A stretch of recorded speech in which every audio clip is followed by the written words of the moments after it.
So what was your inspiration for making Hold On Tight? When I make films like this, they really come from the heart, and this is a film that I've wanted to make for a long time, so I'm really grateful that I got the opportunity to make it.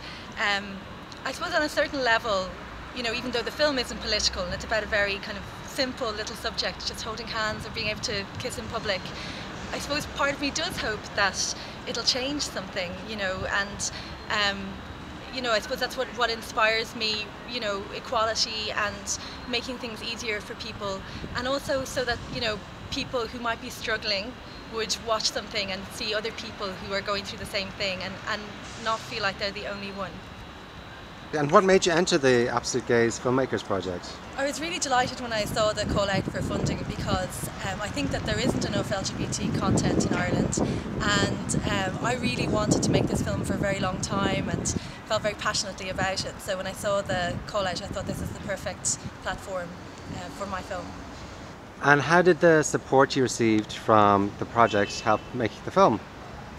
Making films like this is impossible without financial support.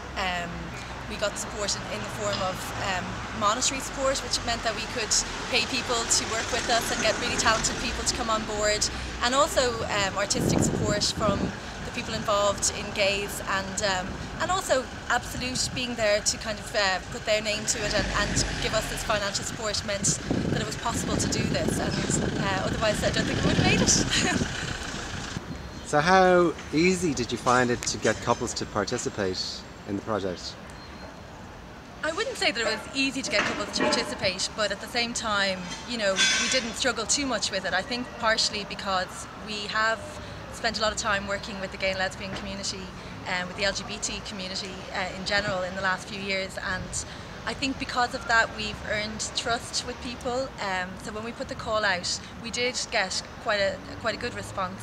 At the same time, you know, it's always revealing, you know, when you do struggle to find people to participate in documentaries of this nature, because I think it shows, I suppose, that there still are kind of issues around visibility and a nervousness to be talking about your private life in the media.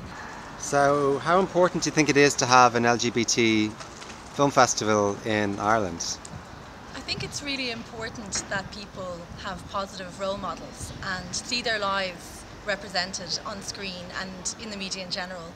And without things like Gays Film Festival, I think that a lot of people in the community wouldn't really see that, wouldn't see, you know, people in all sorts of circumstances living their daily lives, whether it's in documentary or fiction or even, you know, in advertising. I think it's so important that there is equality in terms of representation of people.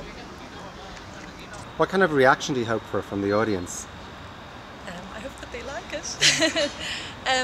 I think, you know, I always hope that it will change things, and maybe that sounds really idealistic.